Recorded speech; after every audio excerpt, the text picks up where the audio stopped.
Let me tell you about Rohan. Rohan is 28 years old. He has a stable job, a decent salary, and he's done something that most people his age haven't. He actually started investing. Every month, without fail, he puts money into 5 different mutual funds. 2 stocks he researched on YouTube, a small crypto allocation because you never know, a gold ETF because his uncle said it's safe, and a fixed deposit because his parents said never trust the market completely. Rohan feels good about this. He feels smart. He feels like he's covering all his bases, protecting himself from every possible risk and building wealth from multiple directions at once. There's just one problem. After 3 years of doing this, Rohan checked his actual returns, and what he found was almost embarrassing. His portfolio, spread across all these careful, well-researched, diversified choices, had returned almost exactly what a basic fixed deposit would have given him, except with 3 years of stress, constant monitoring, and dozens of hours of research added on top. Rohan didn't make a reckless mistake. He didn't gamble. He didn't panic sell. He did everything that sounds smart, and that's exactly why this trap is so dangerous. Because the investments that feel the most intelligent are sometimes the ones quietly working against you. Here's what nobody tells you when you first start investing. Your brain is not wired to build wealth. It's wired to feel safe. And those two things are not the same. When you spread your money across 10 different places, your brain sends you a reward signal. It says, good job, you're being responsible. You're not putting all your eggs in one basket. You're thinking like an adult. This feeling is real. The logic behind it sounds solid. Diversification is a real concept. Financial advisors recommend it, books talk about it, it's on every investing website you've ever visited. But here's the part that gets quietly skipped over. There's a massive difference between smart diversification and what most regular investors actually do, which is something researchers have started calling diworsification. Not a typo, diworsification. The idea is simple. You can diversify so much across so many things that instead of reducing your risk, you just reduce your returns without actually protecting yourself from anything meaningful.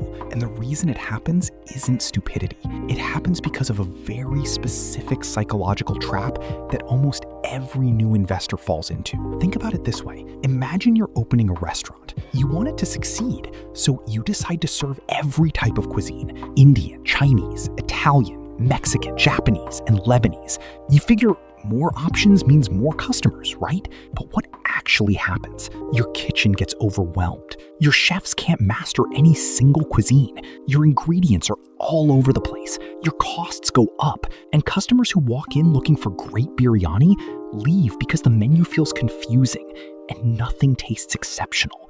Meanwhile, the small restaurant down the street that only serves noodles has a line out the door every evening. This is exactly what happens to most people's investment portfolios. They start with one mutual fund. That feels too simple, so they add another. Then they read about international funds and add one. Then gold goes up, and they add a gold ETF. Then someone on social media talks about small cap stocks, and they add a few of those. Then crypto becomes a conversation at every dinner, and they add a little of that too. Each individual decision feels reasonable, even smart, but the combined effect of all these decisions is a portfolio that doesn't really stand for anything, doesn't have a clear strategy, and in many cases cancels itself out. Here's how that last part works. Let's say you buy a large cap index fund. It gives you exposure to India's top 50 companies. Then you buy a separate large cap mutual fund because you liked the fund manager's track record. But guess what? That mutual fund holds almost the same 50 companies as your index fund. You've now paid 2 sets of fees to own essentially the same thing twice. Now multiply that logic across your entire portfolio. You think you have 10 investments, but what you actually have is the same handful of underlying assets wearing 10 different costumes. The diversification is an illusion. The fees are very real. And this brings us to the quiet killer inside this trap: costs. Every mutual fund, every actively managed product, every advisory service charges you something. Usually it's called the expense ratio. It might look small, 1%, maybe 1.5%. You think that's nothing, right? But here's the math. If you invest $10,000 per month for 25 years and your investments grow at 12% annually, you'd end up with roughly 1.9 crore rupees. Now, take the exact same scenario, but reduce your annual return by just 1.5% because of fees. Suddenly, you end up with around 1.4 crore rupees. Same person, same discipline, same time period. Half a crore of difference gone silently, invisibly, in tiny percentages every single year. The investments that feel the most sophisticated often carry the highest fees, and those fees are the most reliable thing about them. So why do smart people keep falling into this trap? There's a concept in psychology called the effort heuristic. It basically means that humans instinctively believe that more effort equals better results. If something took a lot of work, we assume it must be more valuable. This is useful for some things in life. If you study harder for an exam, you probably do better. If you train longer for a marathon, you probably run faster. But investing doesn't work this way. In investing, more activity often means more mistakes. More funds often means more fees. More monitoring often means more emotional decisions made at the worst possible moments. The investor who checks their portfolio every day and makes 10 adjustments a month usually underperforms the investor who set up an index fund 3 years ago and hasn't touched it since. This feels deeply wrong to us.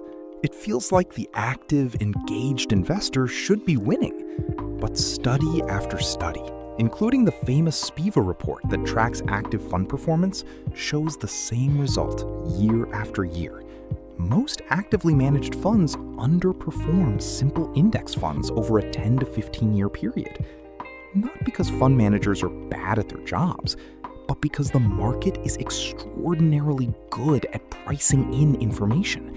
And every time an active manager buys or sells trying to beat it, they're paying transaction costs and taxes that eat into the advantage they're trying to create. There's also something called complexity bias, our tendency to trust complicated things more than simple ones, because complexity feels more sophisticated, more professional, more worthy of serious money. A simple 3-fund portfolio sounds almost naive. An 8-fund portfolio with international exposure, sector rotations, and tactical gold allocation sounds like something a wealth manager would say at a conference.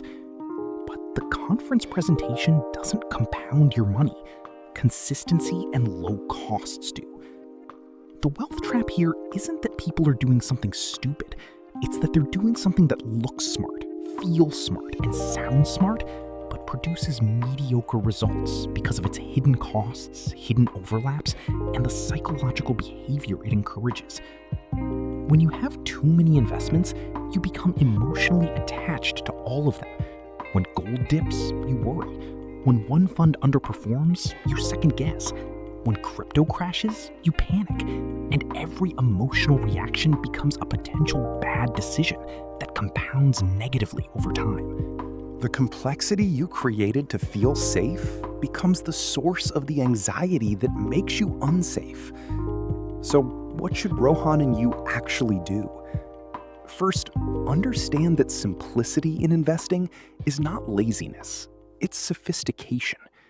The most successful long-term investors in history, including Warren Buffett, who literally tells people to just buy index funds, don't win because they do more. They win because they do the right things consistently, and they stay out of their own way. Here's a simple framework worth thinking about.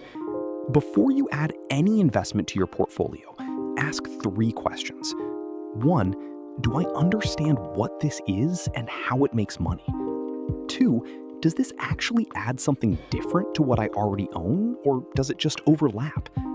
3, what does this cost me, and is that cost justified by something real? If you can't answer all 3 clearly, don't add it. Second, think about concentration with intention. There's a difference between reckless concentration, putting everything into one random stock, and intentional focus, where you own a small number of high-quality, well-diversified instruments that you genuinely understand. A simple portfolio of 1 or 2 broad index funds covering Indian and international markets, with maybe a debt component for stability based on your age and goals, has historically beaten the majority of complicated portfolios over long time horizons. It doesn't feel exciting. It doesn't give you something to talk about at dinner, but it builds wealth. Third, stop optimizing for how your portfolio feels and start optimizing for what it does. A portfolio that makes you feel smart but delivers average returns is not a good portfolio.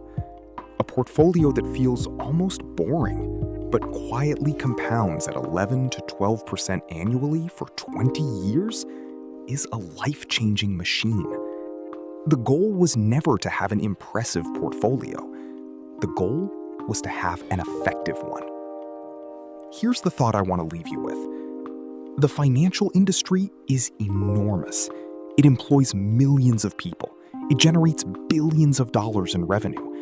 And almost all of that revenue comes from one thing: convincing you that investing needs to be complicated. Because if investing were simple, you wouldn't need the advisors, the funds, the products, the subscriptions, the platforms, and the constant stream of new strategies that all promise slightly better returns than the last one. Complexity is the product they're selling, and your anxiety about money is the door they walk through to sell it. Rohan's mistake wasn't that he tried. His mistake was that he was so focused on looking like a smart investor that he forgot to ask whether his investments were actually working. The trap doesn't announce itself. It arrives wrapped in logic, dressed in research, carrying the endorsement of serious-sounding people. The way out isn't more information. It's a clearer question. Not what is everyone saying is smart, but what actually builds wealth over time, with the least friction, the lowest cost, and the highest chance I'll stay consistent for 20 years. Ask that question honestly, and the answer will probably be simpler than your brain wants it to be. And that's okay. Because in wealth building, simple, done consistently, almost always beats complicated, done nervously.